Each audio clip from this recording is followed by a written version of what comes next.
I'm at the San Francisco International Airport waiting to board a flight to India. This is an annual trip my family and I make to visit my mom. It got me thinking about the challenges and also the nice things that expats experience when they visit their family, usually once a year, and they only have a few weeks. So before I do that, let me introduce myself. My name is Naina Kaputi, and I'm the founder and CEO of the Expat Woman, and I help women make bold moves abroad. So first of all, one of the things I dread most, even though I look forward to seeing my mom, is having to say goodbye.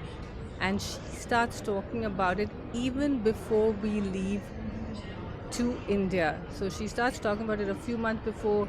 She said like how the anticipation is more exciting than the actual happening, because then the days just fly by and how much she's going to miss us. And it's really hard for me to say bye to my mom. My mom has gotten older. I lost my dad many years ago after I moved to the US actually. So I have to leave my mom all alone, and those pangs of expat guilt are huge, having to say goodbye, knowing she's all alone. I mean, she has family and friends, and she has someone who does help her, but it's still very hard. So I think expat guilt gets even harder when you visit your country, you have a wonderful time, and then you have to say goodbye. Some of the other challenges, especially for expats, is if you don't know too many people in the country that you're living in and then you're moving or traveling abroad, you've got to find someone to maybe watch your house, water your plants, feed your animals, take care of the mail, drive you to the airport. There's so many things that you often take for granted when you live in your country of origin, the country you move from, because you have a huge friend and family circle. And then the country you move to, maybe you haven't built that circle yet, or you have no family, and that makes it very hard.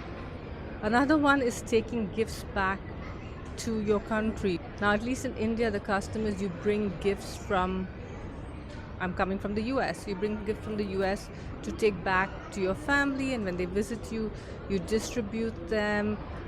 It could be chocolates, if it's women, makeup or clothes. My video got cut short because I had to board the flight in San Francisco, and so I'm continuing it here in Bangalore at the Airbnb I'm currently staying in. So I arrived 24 hours ago. I'm really jet lagged, so might be rambling a little bit.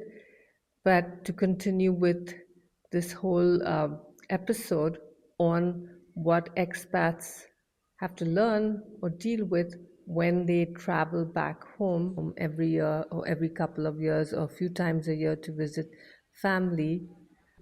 So I wanted to take a step back and talk about some of the first things that one does when one is traveling internationally. Now, even if you're a tourist, you have to do this, but for expats, it's an additional burden because we also have all this emotional stuff we have to deal with, and getting ready to visit relatives and friends and family. But you also have to book your tickets. You have to make sure you book tickets around your family's availability, both back in your country that you're traveling to and the country you're living in. So if you're traveling in the summer, maybe your kids have swim schools, swim meets, sports clubs, soccer camps, etc. And you want to be able to work around their schedules. And then, of course, if family back home is not available, you have to coordinate schedules. If you have other family also coming to the country that you're originally from, like in my case, my brother and his family are traveling from Canada, and we're all meeting in Bangalore to celebrate my mom's birthday. So we had to plan our schedules, and their school times are different than ours. So we have to make that happen and also make sure we are here for my mom's birthday. So getting the best ticket rates. If you're like me, I'm a budget ticket traveler, so I scan the internet for the best ticket prices. And then, of course, you have to get visas if you're no longer a citizen of the country you're traveling to. So I can't have dual citizenship. Once I got the US citizenship, I had to give up my Indian citizenship, and I did hold on to my Indian citizenship for the longest time. Uh, but then I realized, at least when I switched citizenships, it was easier to travel with an American passport. A lot of countries didn't require you to get visas, but India is one of those countries that Americans have to get visas for. I can do a whole video about that. I love India, but their visa application process is a nightmare. I hope Indian government is listening to this and make it simpler. So you have to do that, and then you have to make sure, of course, your passports haven't expired. That's something so many people forget about, especially if you're only making a trip once a year, because you're using all your vacation time for that trip back home, or it's expensive when you travel abroad. So again, you're spending money on that trip, so you can't really make any other international trips. So uh, yeah, so that's something to keep in mind as well. And then, of course, the flights, the check-in times, the layovers. For instance, when we flew to India, our layover was in London. It was a 2-hour layover at the Heathrow airport. It's my first time actually stopping over in Heathrow or in London or in the UK. So it was kind of interesting, especially because I love Cadbury chocolates, and I've grown up in India, even though it was no longer a British colony. There was still a lot of British influence. So just seeing all the like knickknacks and stuff, the British knickknacks was fun, and I always like seeing new airports. But it was very smooth. I have to say the Delta flight, again, first time taking Delta, run by Virgin Atlantic, it was pretty good. The flight attendants was so nice. The food was nice. It was good, and there seemed to be enough leg room. I slept most of the journey. Some of us have really long flights. For instance, for me, flying from the US to India is almost 20 hours, no matter which way I fly. If I fly through Asia, it's usually about 15 hours to Hong Kong or Singapore, and then another 4 to 5 hours to Bangalore. If I fly through Europe, it's about 9.5 hours. Stopovers at Frankfurt, and this time it was Heathrow, Amsterdam, and then another 9.5 hours. So about 20 hours, and you have to remember also the 3 hours before when you check in, and then the layovers, and then again at India going through immigration, etc. So it's emotionally and physically and mentally exhausting and draining, even though you're excited to be back home, see your family, in my case, my mom, try out all the foods that I've been craving. We do have Indian restaurants back in the US, but nothing like home cooked Indian food or even Indian street food. It's so different in this country than anything I would taste in the US. And then, of course, it's visiting family, friends, spending time with your mother. I try to see my mom as often as I can. I do stay in an Airbnb. And I did want to mention that as well. Maybe when you left home for the country you moved to, you were single, so you could stay with your family when you came back, but then got married, got a partner, had kids, and then the family's too large to stay with your parents, with your family. They're getting older, so you stay in an Airbnb, which kind of makes it a bit like being a tourist. I mean, it's got pros and cons, but you're not with your family all the time. You have to go back and forth. We have a lovely Airbnb. We've been staying at this Airbnb for the last 4 or 5 years. So I really like it. It feels like a second home. So, so it's not a big deal. In fact, the co-host of the Airbnb picks us up from the airport, drops us back, because we arrive at 3:30 in the morning, and I don't like taking a taxi or a cab. So having our Airbnb co-host pick us up, seeing his smiling face as we get out of the airport, then he brings us here, gets brings our luggage in, lets us in. It's amazing. So that really helps. But yeah, that's something also which a lot of expats might have to face, is staying in an Airbnb or a hotel, not being able to stay in the family home. And then the other thing is, if your spouse is not from this country, if your kids did not grow up in this country, your country that your family lives in, where you're originally from, then you also have to worry about them. Are they getting bored? How do I keep them entertained? Is the food going to affect them? Like, we've been coming to India ever since I got married, which is 22 years ago. And then the kids have been coming for whatever their ages are for many years now. We come almost every year except during COVID. And as they get older, it's harder to keep them entertained. And they've seen almost everything, so you can't really play tourist. So it's mostly food and shopping, but that's something too. Sometimes it's easier to come alone because then you just have to focus on yourself and not have to worry about entertaining your family or worrying about them getting sick, etc. And you can just spend time with your loved ones and visit your friends. But it's important for my mom, it's important that, and she really wants to see my husband and her grandkids. So I do come with them. And I just wanted to bring that up because I know I've spoken to other expats who travel home with non expat spouses or spouses who are from another country and they face these challenges. And then, of course, it's visiting family and friends. Sometimes you can host a party at a restaurant, or if your Airbnb allows it, and you can have everyone come over so you don't have to go around visiting all these different people. And then it's preparing to go back.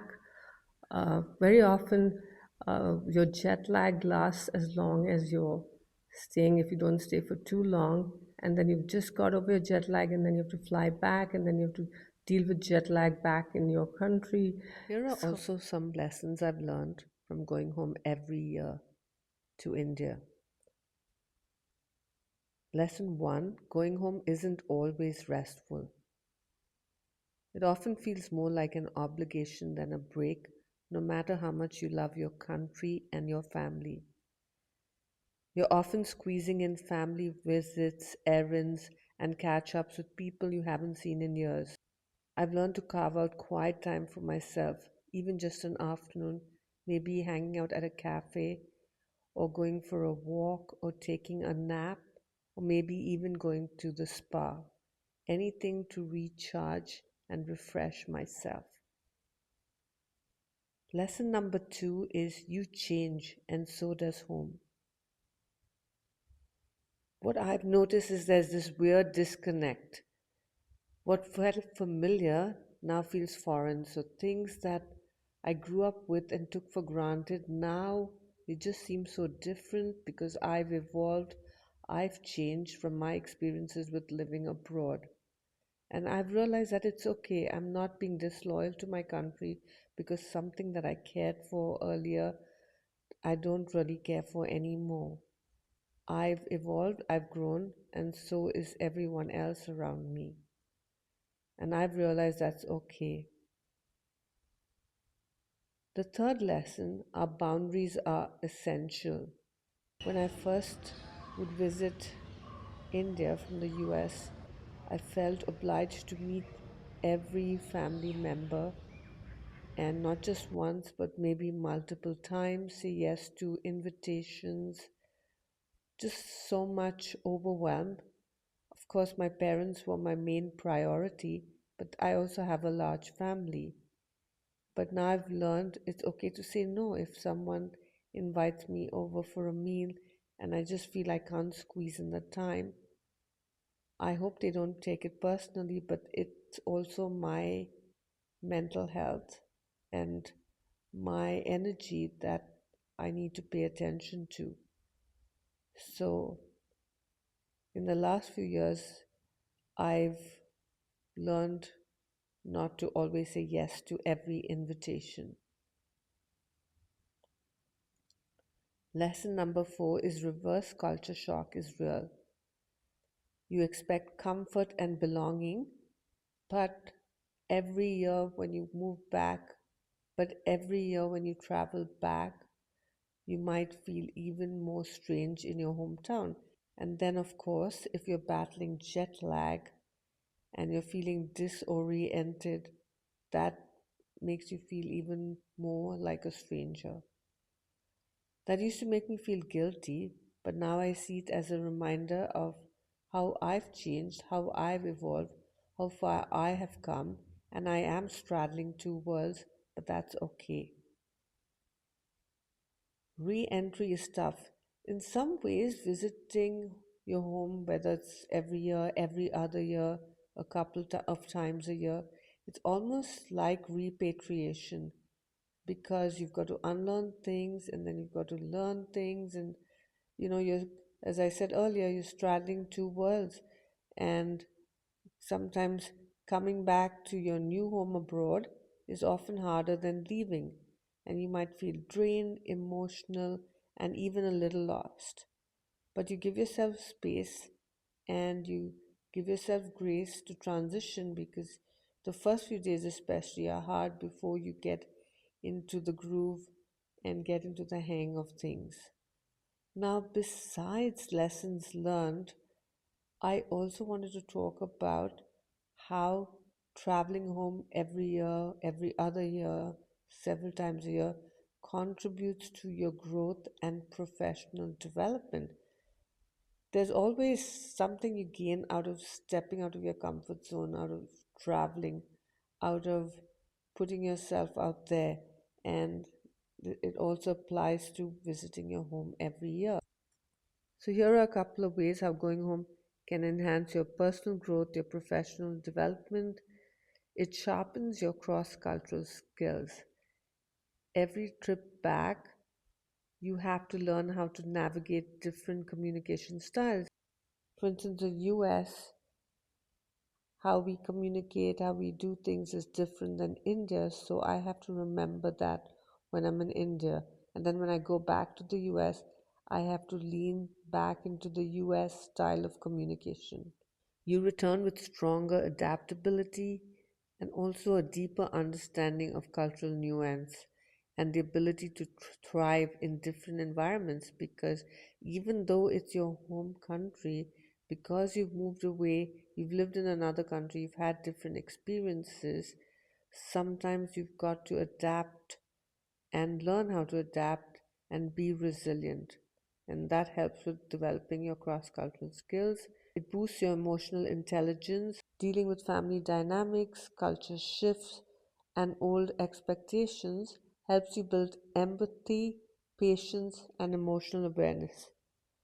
And these skills you draw on when leading, collaborating, or managing relationships in your professional life. It reconnects you to your why.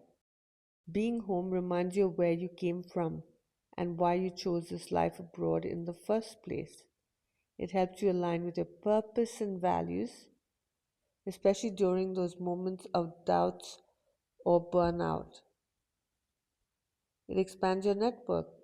Sometimes when you come back home and you reignite a friendship, or maybe you even meet new people, it can open the doors to new opportunities, maybe collaborations, maybe partnerships, maybe speaking opportunities, new business, maybe even a job where you work remotely for the company in your home country.